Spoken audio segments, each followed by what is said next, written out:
Students, आज हम लोग जो है एक और नई प्रॉपर्टी के बारे में पढ़ेंगे। प्रीवियस प्रॉपर्टीज मैंने आप लोगों को बताई है, एक और प्रॉपर्टी मैं आपको बताता हूँ। This is also a base change formula, base change property है ये। तो इस प्रॉपर्टीज के बारे में मैं आपको पहले प्रॉपर्टी बताऊंगा, फिर इसके बारे में आपको कुछ क्वेश्चंस बताऊंगा। इस प्रॉपर्टी का थोड़ा सा क्या है, हमें सेल्फ ध्यान देना होता है, क्योंकि हमें पता नहीं चलता कि ये प्रॉपर्टी हमें कब यूज़ करनी है। तो इसीलिए मैं कुछ क्वेश्चन बताऊंगा और आपको मैं बताऊंगा कि हम ये प्रॉपर्टी यहाँ क्यों यूज़ कर रहे हैं, तो सो दैट आपको ये बात समझ में आ जाए।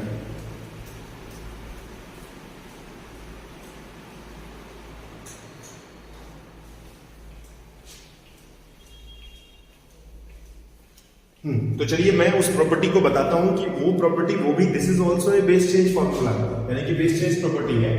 तो बेस चेंज प्रॉपर्टी क्या है ये, कि जैसे कि सपोज दैट कहीं पे आपको दिया हुआ है log a बेस b और मुझे इसे न्यूमरेटर डिनोमिनेटर फॉर्म में कन्वर्ट करना है, तो you can write log a divide by log b।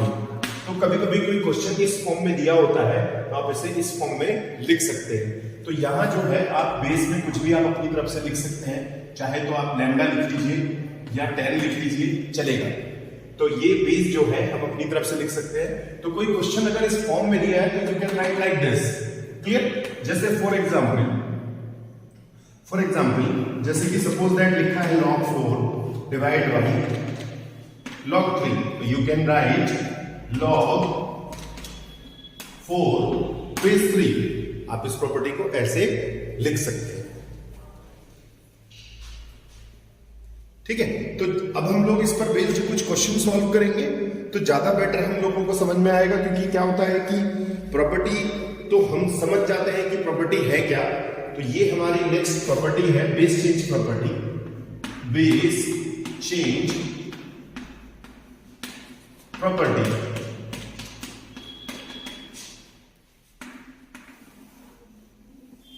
ठीक है, तो बेस चेंज प्रॉपर्टी जो है हमारी, वो हम लोग जो है यूज करना सीखेंगे, तभी हम लोग समझ पाएंगे कि इस प्रॉपर्टी को यूज कैसे करना है। ठीक है, तो एक क्वेश्चन हम लोग सॉल्व करते हैं इसी तरीके का सिमिलर, जिसमें ये प्रॉपर्टी मैक्सिमम यूज की जाएगी। जैसे एक क्वेश्चन हम लोग सॉल्व करते हैं,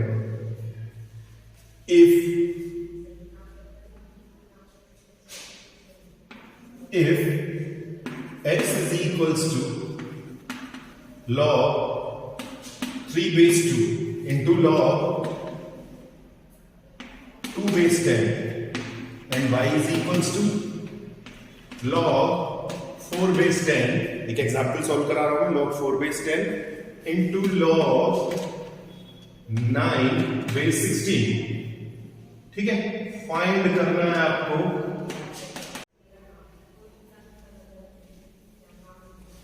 चलिए स्टूडेंट, तो इस क्वेश्चन को हम लोग सॉल्व करते हैं। देखिए, इस क्वेश्चन को समझना है आपको कि हमें ये गिवन है x और y की वैल्यू, और हमें x अपॉन y की वैल्यू निकालनी है। तो इसे देखिए हम लोग सॉल्व कर सकते हैं। देखिए किस तरीके से, ध्यान देंगे आप लोग। x is equals to log 3 divide by log 2। Actual में हमें इसे सिंप्लीफाई करना है, तो हमने इसीलिए उस प्रॉपर्टी को यूज कर रहे हैं, log 2 बेस log 10। ठीक है, and y is equals to log 4 divide by log 10। ठीक है, into log 9 divide by log 16। तो हमने इसे जो है दोनों को सॉल्व करना है सेपरेटली। तो देखिए हम लोग इसे क्या लिख सकते हैं, ये देखिए हमारा एक तरीके से जो है ये कैंसिल हो जाएगा, log 2 से log 2 हमारा जो है ये कैंसिल हो जाएगा। तो x की वैल्यू क्या बचेगी हमारी, log 3 अपॉन log 10। सिमिलरली अब y को देखते हैं हम लोग। देखिए y को हम लोग लिख सकते हैं log 4 इंटू log, इसको हम लोग 3 स्क्वायर लिखेंगे। ठीक है, divide by log 10 into log 4 square लिखेंगे, 4 स्क्वायर तो ये हो जाएगा देखिए log 4 into 2 log 3 divide by log 10 into 2 log 4। log 4 से ये log 4 हमारा कैंसिल हो जाएगा। ठीक है, तो ये देखिए हमारा सिंप्लीफाई हो गया। ये x की वैल्यू और y की वैल्यू हमने जो है, और ये 2 से 2 भी हमारा जो है कैंसिल हो जाएगा। क्लियर? तो हमने क्या किया, इसको चेंज कर लिया, हमें x की और y की वैल्यू देखो हम लोगों को ये मिल गई है। अब हम क्या करते हैं, x अपॉन y करते हैं। ठीक है, तो x अपॉन y के लिए हमने पहले इसे सॉल्व कर लिया। x और y के लिए यानी कि x अपॉन y हमें फाइंड आउट करना है, दोनों के आंसर को क्या कर देंगे हम लोग, डिवाइड कर देंगे, तो हमें जो है आंसर मिल जाएगा। x अपॉन y करते हैं हम लोग, x upon y is equals to log 3 divide by log 10, और यह आ जाएगा आपका log 3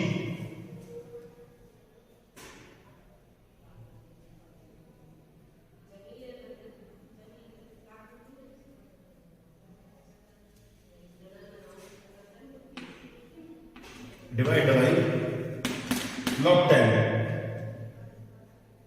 ठीक है, तो हमारी देखिए दोनों की दोनों वैल्यू सॉल्व करके क्या आ जाएगा, ये कैंसिल होकर आंसर बना जाएगा।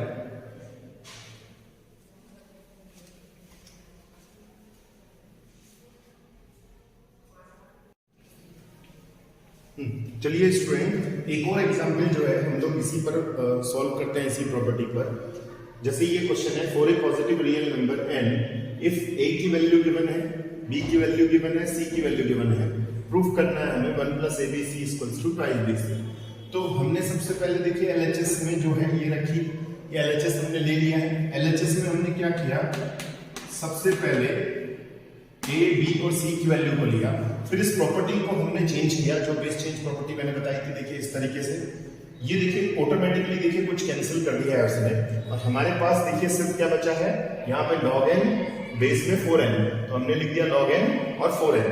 फिर हम इसे क्या लिख सकते हैं, देखिए इस तरीके से 1 को क्या लिख सकते हैं, log 4n बेस 4n। ये हमने इसीलिए किया है ताकि हम लोग इसे इजीली, देखिए बेस सेम है तो ये क्या हो जाएगा हमारा log 4n, और ये हो जाएगा 4n इंटू n, तो ये हो जाएगा कितना, log 2n स्क्वायर बेस में 4n।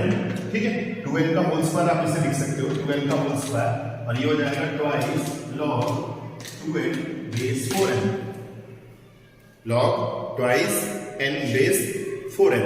तो देखिए हमने इसे सॉल्व कर लिया, चेंज कर लिया। अभी हमारा ये क्वेश्चन पूरा सॉल्व नहीं हुआ है, हमें आंसर लाना है 2bc, तो इसे b और c की फॉर्म में कन्वर्ट करना है। तो b के लिए देखिए बेस में 3n है, और c के लिए भी क्या है हमारा बेस में, ये देखिए 3n है। तो हम लोग क्या करते हैं, इसको थोड़ा सा सॉल्व करने के लिए इसे हटा देते हैं ताकि हमें आगे का पार्ट सॉल्व करने में प्रॉब्लम ना हो।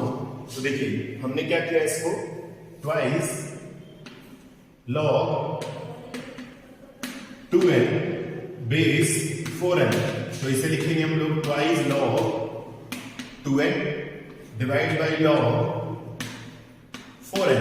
ठीक है, तो अब हम लोग यहां पे क्या काम करते हैं, जो b और c की वैल्यू हमको दी हुई थी, हम लोग उसे उसी तरीके से log 3n divide by log 3n, हमने क्या किया, डिवाइड और मल्टीप्लाई log 3n कर लिया।